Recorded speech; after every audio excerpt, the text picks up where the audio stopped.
მოგესალმებით მეგობრებო, ჩემი სახელია მარიამ მიქაუტაძე, ჩემი თანაწამყვანი გახლავთ ქალბატონი სოფიო ჭედია, ჩვენი სტუმარი კი არის ბატონი გიორგი კანდელაკი, საქართველოში ერთ-ერთი ყველაზე ცნობილი და წარმატებული ინფექციონისტი. მოგესალმებით გიორგი, დიდი მადლობა რომ მოგზანდით. ეხლა სანამ შევიდოდით ეთერში, საუბრობდით COVID-ზე და როგორ მოხდა ამ COVID-ის გავრცელება. ეხლა როგორც ვიცით, ძალიან აქტუალური თემა არის ჰანტავირუსი. რა არის ზოგადად ეს ჰანტავირუსი და რა ცნობები გვაქვს ამის შესახებ? პირველ რიგში დიდი მადლობა მოწვევისთვის. ჰანტავირუსი ზოგადად ახალი ვირუსი აბსოლუტურად არ არის, მრავალი აწლეულია ცნობილია ეს ვირუსი. მას აქვს თავისი ქვეტიპები და რომლებიც გეოგრაფიულად ძალიან გავრცელების კუთხით განსხვავებულია და მათი მოქმედების მექანიზმებიც განსხვავებულია. ევროპასა და აზიაში ძირითადად გავრცელებულია ჰანტავირუსი, რომელიც იწვევს ჰემორაგიულ ცხელებას თირკმლის სინდრომის გამოწვევით. მასაც ქვეტიპები აქვს, არის დობროვა, პუმალა, სეულის ვირუსი, ჰანტაანის ვირუსი. ჩვენთან ძირითადად უფრო პუმალას ვირუსია გავრცელებული და სხვათა შორის ეს ყველაზე უფრო ესეთი მსუბუქი დაავადების გამომწვევია. ხოლო ამერიკაში არის, ამერიკის კონტინენტზე არის აბსოლუტურად განსხვავებული, თუმცა მსგავსი, მაგრამ განსხვავებული პათოგენეზით და კლინიკური გამოვლენებით ჰანტავირუსი, მისი ქვეტიპებია ასევე, ჩრდილო ამერიკაში არის ეგრეთ წოდებული სინომბრე გავრცელებული, ხოლო სამხრეთ ამერიკაში ახლანდელი მიმდინარე ეპიდემიის გამომწვევი ჰანტავირუსის ქვეტიპია, რომელსაც ანდების ვირუსი ეწოდება. განსხვავებით ევრაზიის ჰანტავირუსის კლინიკური გამოვლენებიდან განსხვავებით, ამერიკის შტამი ძირითადად იწვევს კარდიოპულმონარულ პრობლემებს და საკმაოდ მძიმე გამოსავალი აქვს. დაახლოებით სიკვდილიანობა, სხვადასხვა ვირუსის და სხვადასხვა ვითარებიდან გამომდინარე შეიძლება იყოს 20%-დან 50%-მდე. და იწვევს ძირითადად სუნთქვის უკმარისობას და გულის უკმარისობით გარდაცვალებას. შეიძლება თუ არა, გიორგი, ერთი კითხვა მაქვს, რომ ჩვეულებრივმა ერთმა დახურუმა სივრცემ, ასე ვთქვათ, კრუიზში ყოფნამ რაიმე მძიმე ვირუსულ ინფექციამდე, გავრცელებამდე მიგვიყვანოს. მაგალითად, ეხა საუბრობდით კიდეც, რომ ერთი ჩემი ახლობელი ოჯახია ექიმების, იყო კრუიზზე 2 კვირის განმავლობაში გემზე დახურულ სივრცეში, სადაც გავრცელდა ვირუსული ინფექცია, ჩამოვიდნენ ესეთი მძიმე ვირუსული ინფექციით. რამდენად შეიძლება ეს იყოს ჰანტავირუსი? როგორ მივხვდეთ, ეს ჰანტავირუსია თუ ჩვეულებრივი სხვა ტიპის ვირუსი? პირველ რიგში ჰანტავირუსის გადაცემის გზები ძალიან სპეციფიურია და ანდების ვირუსს თუ არ, ასე ვთქვათ, გავითვალისწინებთ, სხვა ქვეტიპები, ტიპიურად ზოონოზებია ყოველთვის და გარკვეული ინფიცირებული მღრღნელის ექსკრემენტების აეროზოლიზაციით ხდება გადაცემა. რაც შეეხება ანდების ვირუსს, იქ უბრალოდ პატარა სპეციფიკაა, რომ ძალიან ახლო კონტაქტის დახურულ სივრცეში, ძალიან ახლო კონტაქტის შემთხვევაში შეიძლება ადამიანებს შორისაც მოხდეს გადაცემა, როგორც პირდაპირ შეხების გზით, ქსოვილოვან სითხეებთან ვთქვათ, ან ასე ვთქვათ, აირწვეთოვანი გზითაც. ოღონდ ეს მოითხოვს ძალიან მჭიდრო კონტაქტს, დიდი ხნის განმავლობაში კონტაქტს და დახურულ სივრცეში. ასე რომ ტიპიურად ჰანტავირუსი ასე ძალიან იშვიათად ვრცელდება და ეს ეხება მხოლოდ ანდების ვირუსს და სულ არის ცნობილი 3 მცირე ზომის ეპიდაფეთქება ამ ანდების ვირუსთან დაკავშირებით, როდესაც ადამიანიდან ადამიანზე გადასვლით მოხდა მისი გავრცელება. აქედან მესამე არის ეს ბოლო შემთხვევა გემის, ხოლო მანამდე იყო კიდევ 2 ასეთი შემთხვევა. პირველი თუ არ ვცდები 1993 წელს და მეორე იყო 2000-ის დასაწყისში, რა ზუსტად წელი აღარ მახსოვს. საინტერესო. ისიც რა მაინტერესებს, შეიძლება დავუშვათ ადამიანმა ჩვეულებრივად სოფელში ყოფნის დროს, ან უბრალოდ სარდაფში ყოფნის დროს, რაღაც დიდი დროის გატარების შემდეგ დაავადდეს ამ, ასე ვთქვათ, ვირუსით. თუ არის ამის დამადასტურებელი ფაქტი, ან თუნდაც ეს გემის ისტორია, რამდენად ვართ დარწმუნებული, რომ ნამდვილად ადამიანის ადამიანზე გადაცემა მოხდა, რითი დასტურდება ეს ფაქტებით? ну პირველ რიგში გადაცემის გზებს თუ დაუბრუნდებით, დიახ, შეიძლება, რა თქმა უნდა, მღრღნელებით ინვესტირებულ სარდაფში, სხვენში და ასე შემდეგ ეს მოხდეს. ოღონდ თავისთავად ახლა ამის რისკი მაღალი არ არის, ანუ ამისთვის საჭიროა ერთი რომ ის მღრღნელები იყვნენ ინფიცირებული, რისი კონკრეტული ერთ კონკრეტულ შემთხვევაში ამის შანსები მაღალი ნამდვილად არ არის. პირიქით ძალიან დაბალია, რომ კონკრეტულად ჩვენ სარდაფში მანდამაინც ჰანტავირუსით ინფიცირებული მღრღნელები ცხოვრობდნენ და გარდა მაგისა უნდა მოხდეს ეს აეროზოლიზაცია, უნდა ისევ შედარებით დახურულ სივრცეში და ნუ მოკლედ გადაცემა არის იმდენად შედარებით იშვიათი, რომ ნუ ტიპიურად ფიქსირდება მთელ მსოფლიოში რამოდენიმე ასეულიდან რამოდენიმე ათასეულ შემთხვევამდე წელიწადში. ანუ ეს ძალიან დაბალი რიცხვებია. კი შეიძლება არის გაცილებით მეტი უსიმპტომო შემთხვევები, რა თქმა უნდა, ეს ყველა ინფექცია ზოგადად ეხება ჩვენ გამოთითო გამოვლენილზე ტიპიურად უსიმპტომო შემთხვევები, ამ სუბუქ შემთხვევები გაცილებით მეტი შეიძლება იყოს, ოღონდ იმას არავინ არ იკვლევს, იმიტომ რომ ვერც ვერავინ გებულობს. მაგრამ ნუ თავისთავად ეს ხშირი არ არის და ნუ სიკვდილიანობის სტანდარტულად თემსოფლიოში დაახლოებით 200 შემთხვევა წლიურად ფიქსირდება. ასე რომ თითო ექსპოზიციით რომ ჩვენ ეს დაგვემართოს, არის უკიდურესად დაბალი ალბათობა. ხოლო გემს რაც შეეხება, ეხლა იმის ზუსტი დადასტურება ეს მოხდა მართლაც ადამიანიდან ადამიანზე გადასვლით თუ უბრალოდ გემი იყო ინფესტირებული ამ მღრღნელებით, საწყისად რომ ნამდვილად მღრღნელებით იყო ინფესტირებული, ეს გასაგებია, მაგრამ შემდგომ დამატებითი შემთხვევები მოხდა თუ არა გადაცემით გემზე, ნუ ხა ამაზე ძალიან რთულია ამაზე საუბარი, თუმცა ნუ იქ იყო რომ დასტურდა ასევე გადაცემა, თქვათ რაღაც აეროპორტში თუ თვითმფრინავში ყოფნის დროსაც ერთ-ორ შემთხვევაში სულ და ნუ აქედან გამომდინარე, ნუ ეს ალბათ რეალურია, მაგრამ ძალიან იშვიათი და ძალიან დაბალი ამის ალბათობა, რომ ჩვენ ახლა ჰანტავირუსით დავინფიცირდეთ ზოგადად. და ანუ გიორგი რა მაინტერესებს, ანუ ჩვენ არ უნდა შეგვეშინდეს, რომ კოვიდის სიტუაციასთან ახლოს ვართ. არა, კოვიდის სიტუაცია აბსოლუტურად გამორიცხულია, იმიტომ რომ რესპირატორული ვირუსების გადაცემადობა არის გაცილებით ეფექტური, ადამიანიდან ადამიანზე ძალიან ეფექტურად გადადის, აირწვეთოვანი იქნება ეს თუ ჰაერით და რაც მთავარია, მათ აქვთ ასევე უსიმპტომო ვითარებაში გადაცემის უნარიც, ანუ ადამიანი შეიძლება თვითონ სიმპტომს არ ავლენდეს, მაგრამ ავრცელებდეს და ნუ რეზერვუარი ძირითადად არის ადამიანი და ადამიანიდან ადამიანზე გადაეცემა. რაც შეეხება ჰანტავირუსის რეზერვუარი ადამიანი არ არის მღრღნელი, რომელიც პატარა ეპიდაფეთქებების თვალსაზრისით შეიძლება იყოს მნიშვნელოვანი და რაც მთავარია ადამიანიდან ადამიანზე გადაცემა არის უკიდურესად ნაკლებ ეფექტური და ეს მხოლოდ ანდების ვირუსს ახასიათებს თანაც. ბატონო, ის რა მაინტერესებს, პირველი სიმპტომი ამ შემთხვევაში რა არის ჰანტავირუსის შემთხვევაში? აი რითი უნდა დავფიქრდეთ, რომ აი შეიძლება მე მქონდეს ჰანტავირუსი? ხო, ნუ ისევ მოდით რომ დავაზუსტოთ რომელ ჰანტავირუსზე ვსაუბრობთ, იმიტომ რომ ევრაზიის ჰანტავირუსი საერთოდ სხვა დაავადებაა, ხოლო ამერიკის ჰანტავირუსი სხვა დაავადებაა, მიუხედავად იმისა, რომ ყველანი ესენი არიან ჰანტავირუს ოჯახის წარმომადგენლები. კონკრეტულად და რა განსხვავებაა ბოდიში ჩაგერთვებით? ხო, აი მაგალითად ჩვენსკენ რაც არის, ხო? ნუ გავრცელებული ხა ევროპა, აზიაში ეს არ არის რაღაც ლიმიტირებულ არეალებში გავრცელება ყველგან არის პრაქტიკულად, უბრალოდ სხვადასხვა ვირუსი, სხვადასხვა მღრღნელებით. და ნუ რაც ჩვენთან არის და ზოგადად ევრაზიაში რაც არის, ეს ძირითადად იწვევს სთირკმლის სინდრომს. ამ დროს ნუ პროდრომული რაღაც არასპეციფიური ჩივილების მერე ვითარდება თირკმლის უკმარისობა და ამათ ნაწილს ვითარდება ასევე ჰემორაგიული ცხელების კლინიკას. ნუ ჰემორაგიული ცხელება ეს გაცილებით უკვე სიცოცხლისთვის საშიში მას გადავდივართ. თორე დანარჩენი ძირითადად არის თირკმლის პრობლემა და არა იმდენად თქვა სიცოცხლისთვის საშიში პრობლემა. და ნუ სიკვდილიანობა არის ჩვენთან რაც არის მაგალითად პუმალას ვირუსთან მიმართებაში 1%-ზე ნაკლები.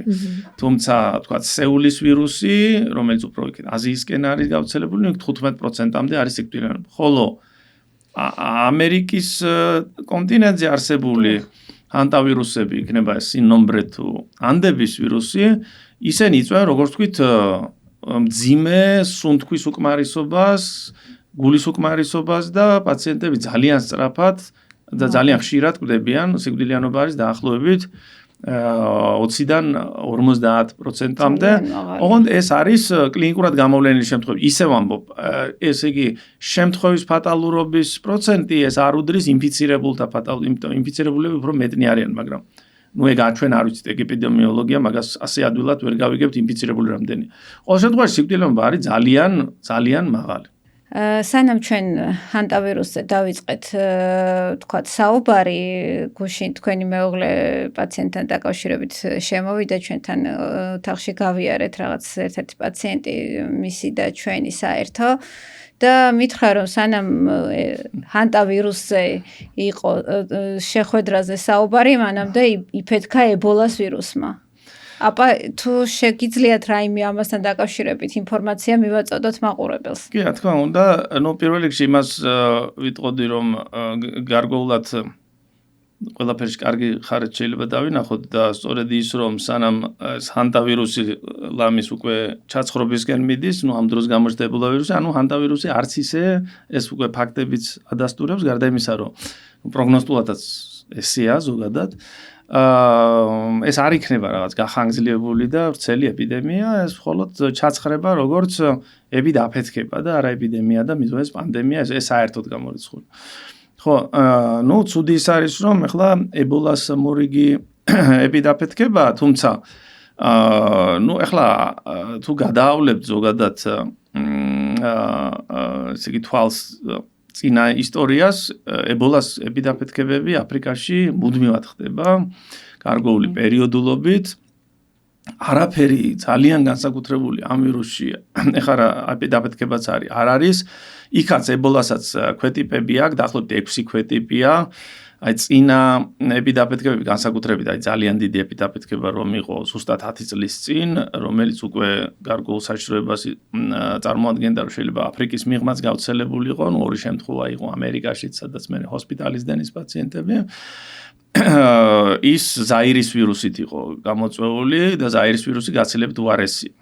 არც ეს ბუნდიბუგიოს ვირუსია თავისთავად კარგი, თუმცა სიკვდილიანობა შედარებით ნაკლებია. ხა ზაირის ვირუსი დაახლოებით 70%-იანი სიკვდილიანობა აქვს, ამას აი ჰანდასი არ იყოს დაახლოებით 20-დან 50%-მდე.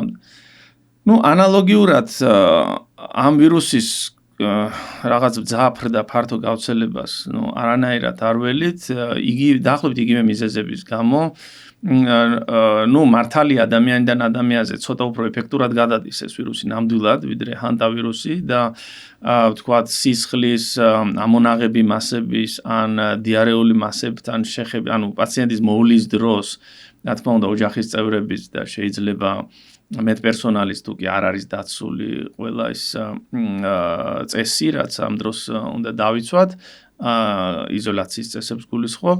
რა თქმა უნდა, ეს უფრო ეფექტურად გადადის ვიდრე ჰანტა, მაგრამ მეორე მხრივ, სწორედ იქიდან გამომდინარე, რომ ესე იგი უბრალოდ უსიმპტომო ვითარებაში არ გადადის, ესე იგი ინკუბაციის პერიოდში გადაცემა შეუძლებელია, ხოლო მას შემდეგ რაც ცივილები გამოვლინდება, ძალიან აგრესიულად მიდის ეს, ნაწილი საერთოდ კვდება რამდენიმე დღეში გამოვლენიდან.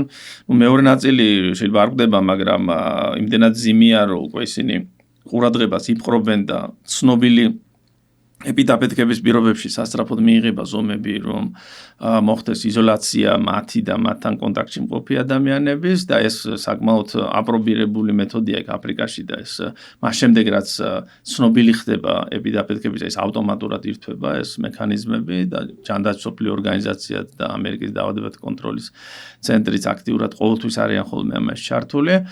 ხო, აქედან გამომდინარე, ნამდვილად არ ველოდებით გავრცელებას და არც ისტორიულად ესეთი რამე აქამდე არ მომხდარა, რომ ესე იგი გავრცელება ყოფილიყო რაღაც ეპიდემიის მასშტაბების. ასეთ რამე აქამდე არ ყოფილა. ხო, მე დამავიწყდა ჰანტავირუსზე, მე თქვა, ასევე გენოტიპირება ჩატარდა ჰანტავირუსის და იქ რაიმე მნიშვნელოვანი გენეტიკური მოდიფიკაცია იმ წინა შტამისგან განსხვავებით, რაც 1-2 ათწლეულის წინ იყო ბოლო ეპიდაფეთქება არ მომხდარა. რაც ძალიან კარგია იმ თვალსაზრისით, რომ ესე იგი არაფერ განსაკუთრებულს ახალს არ ველით ამ ვირუსისგან. ამ ბუნდიბუგიოს ვირუსის შედარებით ახლა ახალი ეპიდაფეთქება და ჯერ არ არის მოცემული სეკვენირების მონაცემები, ანუ მისი გენური აგებულება როგორია, მაგრამ თუმცა ადამიანიდან ადამიანზე გადადის. ადამიანიდან ადამიანზე ყოველთვის გადადიოდა ცოტა გაჭირვებით და თან იზოლაციის წესებს კარგად ემორჩილება. აქ ლაპარაკი უბრალოდ რომ ხომ არ შეიძლება ამას შეიძინა რაღაც ახალი მუტაცია, რომელიც გაცილებით ეფექტურად იქნება. ჰანტასთან ვიცით რომ ესეთი რამე არ არის, ხოლო ამასთან ჯერ არ ვიცით, თუმცა მე ძალიან ვიმეპარება რომ რაღაცა რადიკალური გენეტიკური ცვლილება იყოს ამ შტამში. ყველა ეს ვირუსი თითეული ითვლება საშიშ ინფექციად. რა არის ის ძირითადი სიმპტომი, რის შედეგადაც ჩვენ აუცილებლად უნდა მივმართოთ ექიმს? ხო, პრობლემა მდგომარეობს იმაში, რომ სწორედ იქიდან გამომდინარე, რომ ეს დაავადებები არის საკმაოდ იშვიათი და რაღაცა გავრცელებას ესე ვთქვათ არ პოვებენ ხოლმე, აქედან გამომდინარე თითოეულ შემთხვევაში ხა ჩვენ რომ უცებ ვიეჭვოთ, რომ ან ჰანტავირუსთან გვაქვს საქმე, ან მით უმეტეს ებოლასთან, რომელიც აფრიკის მიღმა პრაქტიკულად არ არის, ძალიან რთული.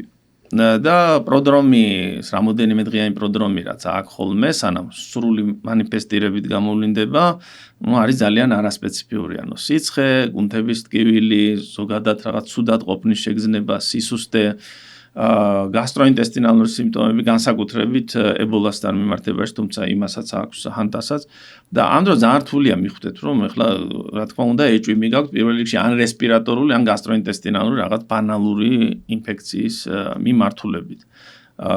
და მაშინ როდესაც ის უკვე სრული მანიფესტირებით ვლინდება, მაგ დროს ასე ვთქვათ ებოლასთან მიმართებაში უკვე საკმაოდ გვიანია და ჰანტავირუსი გააჩნია შტამს. ბატონო, კიდევ ერთი კითხვა დამებადა. კოვიდის გამოცდილების შემდეგ რამდენად ბევრად უფრო დასულები ვართ, თუ სიტყვაზე ვთქვათ, მოხდება ახალი პანდემია. ამან დიდი გამოცდილება შეგვძინა, ხო, ფაქტია?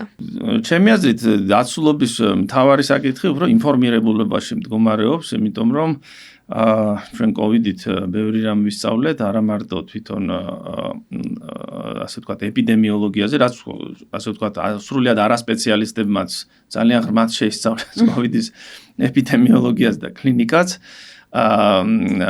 მაგრამ ამავე დროს, ისიც ვნახეთ, რომ ძალიან ხშირად ეს იყო სრულად გადაჭარბებული, ასე ვთქვათ, გადაჭარბებული სიფრთხილე ვთქვათ, თუ რაღაც პანიკა, ვერ გეტყვით და ამ კუთხითაც ახლა მოსახლეობა ინფორმირებულია, ჩვენ ვიცით წყაროებისაც შეიძლება მოვიძიოთ შესაბამისი ინფორმაცია, მათ შორის ალტერნატიული ინფორმაციებიც გარდა იმისა, რასაც გვაწვდის, ვთქვათ, ოფიციალური შესაბამისი ორგანოები.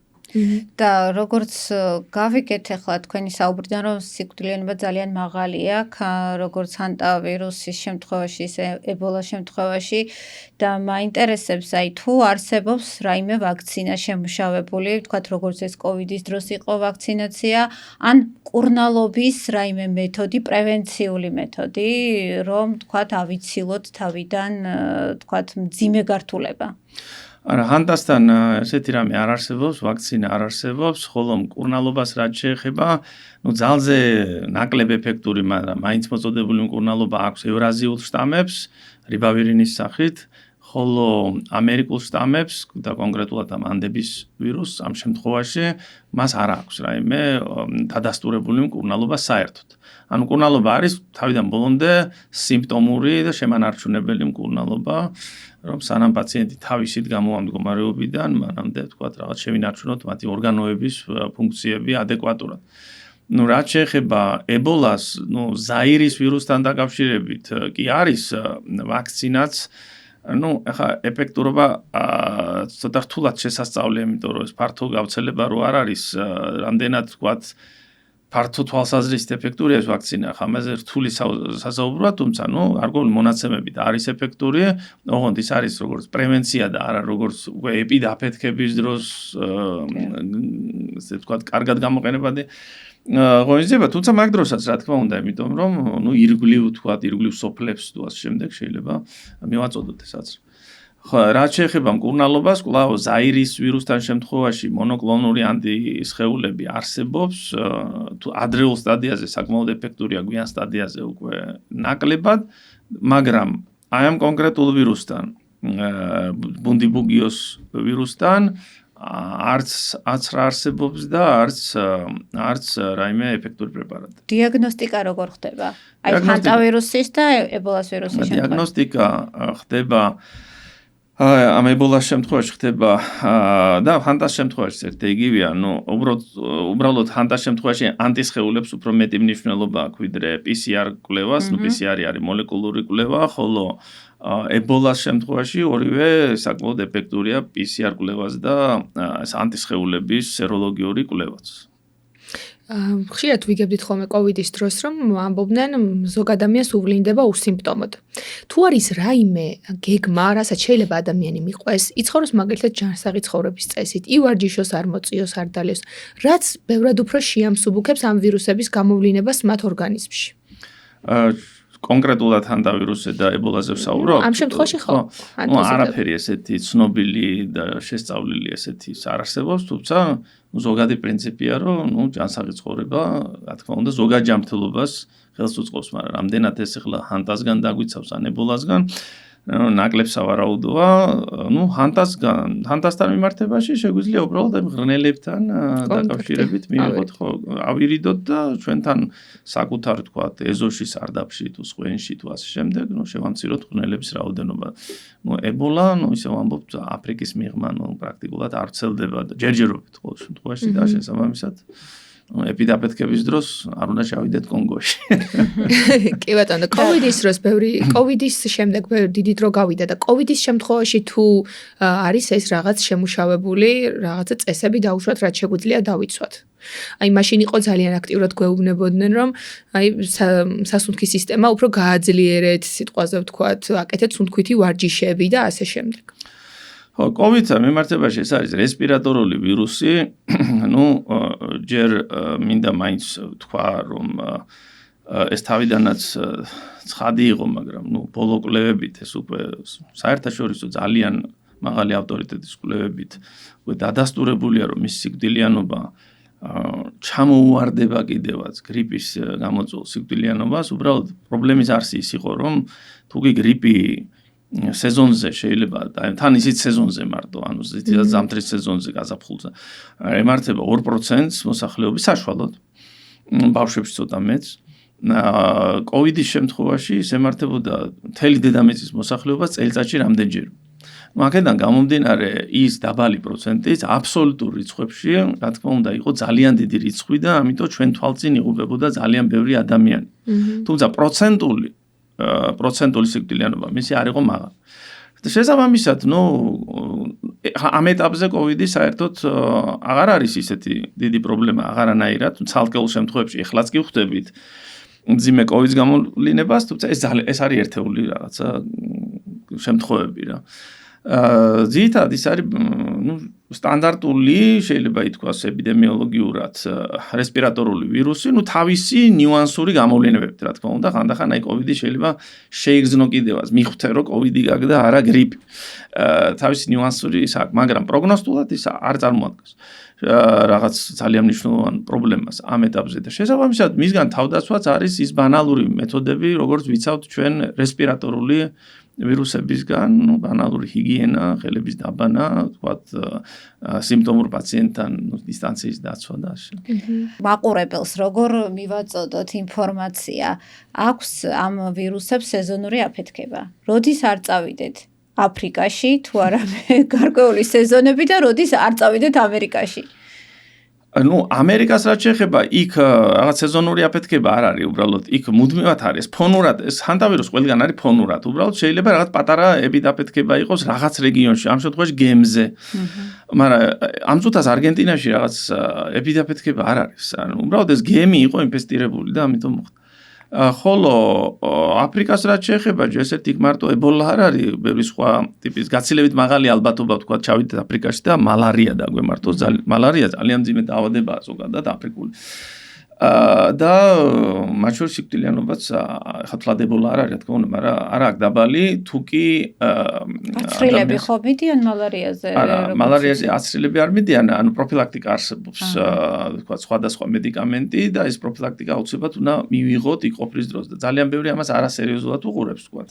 და არა და მალარია, მალარია მაინც რაღაც ფსიქოლოგიურად, ისტორიულად გონი, ანუ მაინც ისეთი არა, მალარია ძალიან სერიოზული დაავადება, განსაკუთრებით ეს ფალციპარომი, რაც აფრიკაში გავრცელებული. ხო და ზოგადად ეხა მალარია მუდმივად არის. და ზოგადად ეპიდაფეთქებებს რაც შეეხება ძალიან მარტივი, ანუ ჯანდაცვობრივი ორგანიზაციის ან ამერიკის დაავადებათა კონტროლის ცენტრის საიტზე ყოველთვის შეგვიძლია ვნახოთ, არის თუ არა კონკრეტულ ქვეყანაში რაიმე აფეთქება და იქ ასევე წერია ხოლმე ის ძირითადი ღონისძიებები, რაც გჭირდება, თქვა კონკრეტულ ქვეყანაში, იქნება ეს მალარიის პროფილაქტიკა, რაღაცაზე აცრა, თქვა ჰეპატიტზე აცრა, რაღაცა თქვა სხვა აცრები და ეს რეკომენდაციები წერია. ხშირად ამბობდნენ კოვიდის პერიოდში, რომ ყოველ საუკუნეში გვაქვს რაღაც ტიპის პანდემია. სიტყვაზე ვთქვათ, კოვიდამდე იყო შავი ჭირი. რამდენად ეთანხმებით ამ მოსაზრებას? არა, კოვიდამდე შავი ჭირი გაცილებით ახლო წარსულში იყო გრიპის ანუ ესე იგი 18-ში, 1918-ში, შემდეგ თუ არ ვცდები 56 წელს და 67 წელს. შეიძლება ეხა 1-2 წლით უზუსტობა იყოს ჩემ. არის 18, ნამდვილად 18. ასე რომ 3 პანდემია გრიპისა იყო. ეს ხდება ხოლმე იმ დროს, როდესაც გრიპის სტრუქტურა, ან გენოტიპი ნიშნულოვნად იცვლება. არა ის, რაც სეზონიდან სეზონზე ყოველთვის იცვლება, ის მსუბუქი ცვალებადობა რაც არის, არამედ იცვლება მნიშვნელოვნად. და ამ დროს გადაცემადობა და ესე იგი პათოგენეზის და სიკვდილიანობაც ცოტა უფრო მეტი აქვს, რა თქმა უნდა. ხო, და გავრცელებადობაც შესაბამისად. ხო, ასე რომ ჩვენ პანდემიები გაცილებით ახლო წარსულშიც ქონია, ვიდრე შავი ჭირის ეპიდემიები. მაინტერესებს გიორგი, ხა უცებ დამებადა ეს კითხვა. როგორც ვიცით, ამ კოვიდ აფეთქების შემდეგ, პანდემიის შემდეგ გავრცელდა ვისაც ზოგს ნანახი ქონდა, ზოგს არ ქონდა ნანახი 10 წლის წინ გადაღებული ფილმი ამ კოვიდ ინფექციის აფეთქებაზე. ამერიკული ფილმი. როგორ ხდება, წინასწარ იგეგმება ეს თქვათ აფეთქების რაღაც სცენარი და მე გადმოდის ხალხში, რეალურ ცხოვრებაში, თუ აი როგორ ავხსნათ, რომ 10 წლის წინ გადაღებულ ფილმში იყო ზუსტად ის მოკლე მასშტაბებით უფრო ვიდრე ეხლა გავრცელდა შემდეგ პანდემიის დროს. როგორ ხდება, რომ აი წინასწარ თქვათ გადაღებულ ფილმში იყო ზუსტად ის სცენარი, რომელიც 10 წლის შემდეგ დაემართა საზოგადოებას? ხო, მაგ თემებზე ძალიან სიღრმისეულად არ მინდა ბოლომდე შევიდე, იმიტომ რომ მად არის ასთა სხვაობა, რა თქმა უნდა, მე ჩემი აზრი მაქვს, რა თქმა უნდა, მაგაზე.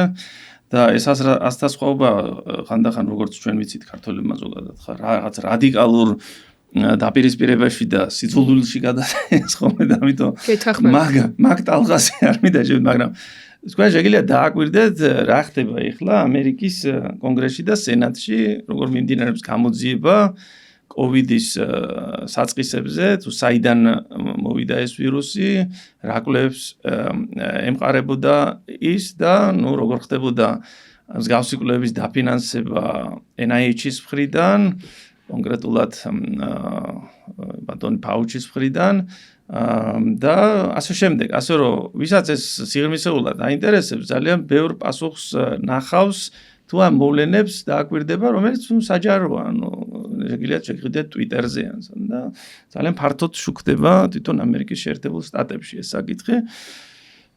ხო, რა თქმა უნდა, ფილმზე უფრო მეტს გეტყვით, მაგალითად, ესე იგი, ეს არის 2019 წლის ნოემბერი, ოქტომბერი უბრალოდ, ხოლო პირველი შემთხვევა დაფიქსირდა 2020-ის დასაწყისში, თუმცა მერე უკანო წავიდნენ, შემთხვევები იყო ნოემბერშიც. ანუ ერთი თვით ადრე იმართება დიდი საერთაშორისო, ასე ვთქვათ, ტრეინინგი, ძალიან წარმომადგენლობითი ну, სადაც მონაწილეობდა როგორც სხვა ქვეყნების მთავრობები, ისევე NIH-ი, ისევე ეს Bill Gates-ი და ამ შემდეგ და ეს იყო ძალიან წარმომადგენლობითი ვარჯიში, ასე ვთქვათ. და ერქვა event 201, ანუ შემთხვევა 201.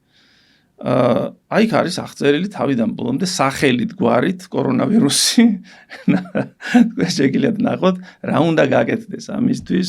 იქ როგორ უნდა გამოცხადდეს, ვთქვათ, ლოკდაუნები, ვთქვათ, იზოლაციები, როგორ უნდა ებრძოლოთ, ასე ვთქვათ, დეზინფორმაციის განმარტება მოიხსენებათ არის ძალიან ფართო და ვისთვის რა ნიშნავს დეზინფორმაციას მეორე საკითხია და ასე რომ თქვენ ნახავთ რომ ზუსტად ესე იგი ერთი თვით ადრე განიხილება ყველა ქვეყნის მთავრობის ჯანდაცვის ორგანიზაციის ამერიკის დაავადებათა კონტროლის ხო სხვადასხვა ოფიციალურად ერთ-ერთი ასე ვთქვათ სტუმარი კი არა და პირიქით მომწყობი ამ ღონისძიების იყო ამერიკის სადაზვერვო სამსახურები ეს ოფიციალურად ასეა რა და აი ნახავთ იქ ეს დევს ინტერნეტში და თქვენ შეგიძლიათ ეს ნახოთ.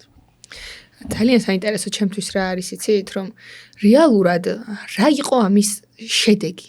აი რა შედეგი გამოიღო სიტყვაზე ვთქვათ ამ COVID პანდემიამ საზოგადოებისთვის და ასევე თქვენთვის როგორც ერთი ინფექციონისტის ცხოვრებაში. რა ხდებოდა 2020-ში? როდესაც ეს ყველაფერი დაიწყო.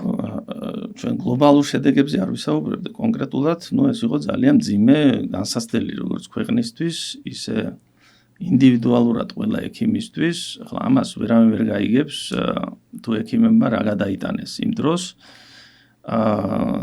თან ხო ჩვენთან ახლა მიღებულია რომ ექიმები ამ მიზეზით თუ იმ მიზეზით უნდა ლანძღო და ეს კარგი ტონია. თუმცა ჩვენ ძალიან დიდი სტრესის ქვეშ ვიყავით და მე უბრალოდ დღეს არ წარმომიდგენია როგორ შეიძლებოდა იმ რაოდენობის სამუშაოს შესრულება, რასაც მაშინ ვაკეთებდით. ალბათ მეორე ესეთ პანდემიას ფსიქოლოგიურად არა შიშის გამო თვითონ დაავადების, არამედ უბრალოდ ფიზიკურად რომ აუხვიდებ ამდენი პაციენტის მოვლას და ასე იყვნენ უმეტესობა საავადმყოფოები ჩვენთან, ექიმები განსაკუთრებით რა თქმა უნდა ინფექციონისტები, თუმცა არა მარტო ყველას აღებული ქონდა მაშინ თავისი წილი პასუხისმგებლობისა ამ პანდემიაზე და ეს ძალიან ძიმედ გადავიტანეთ როგორც ექიმებმა, ისე ხალხმა და ვისურვებდი რომ ასეთი რამე არ განმეორებულიყო. ფსიქოთერაპია დაგჭირდათ? არა, ეხლა მე არც ისეთი სუსტი ფსიქიკა მაქვს, რომ ფსიქოთერაპია, მაგრამ უბრალოდ გამოვიფიდეთ. კი ბატონო. და ბოლო კითხვას დაგისვამთ, ამ პოდკასტიდან რა შეგვიძლია ვურჩიოთ ადამიანებს, ვისაც ქრონიკულად ეშინიათ ამ მოახლოებული ვირუსების და ყოველთვის პანდემიების ხო რა თქმა უნდა. რას ვურჩევდით ამ ადამიანებს? პირველ რიგში მათ ვურჩევდით, რომ ჰანტავირუსის და ებოლათი არაფერი არ მოხდება და ეს ორივე ეპიდემიები მალე ჩაქრება და ის ჩვენამდე ვერ ჩამოაღწევს უბრალოდ. ხა ცალკეული შემთხვევა მე არ ვიცი ვიღაცა თუ გაივლის ხა ვიღაც ავადმყოფთან სადღაც არგენტინაში ან გემზე, მაგრამ ასე ვთქვათ, ჩვენთან ეს გავრცელებას ვერაფრით ვერ და ვერც ვერსად, ანუ ეს არ იქნება ფართო გავრცელების საკითხი. და თუ ფართო გავრცელების საკითხი მართლა დადგა და გავრცელდა, გარკვეული შეკითხვები დაისმება, ეს რატო ხდება? აღარ გავარცელებ მაგ შემთხვევაში.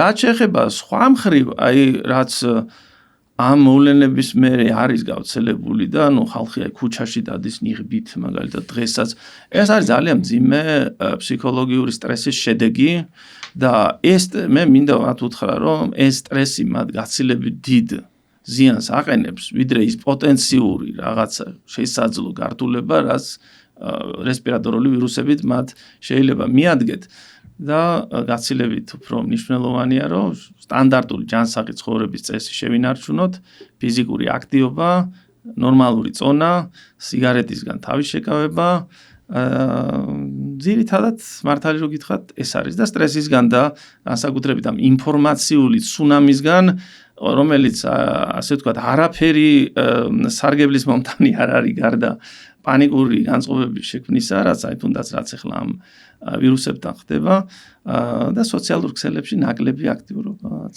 ასე ჯანმრთელობას უხდება. კი, მენტალურ ჯანმრთელობას პირველ რიგში.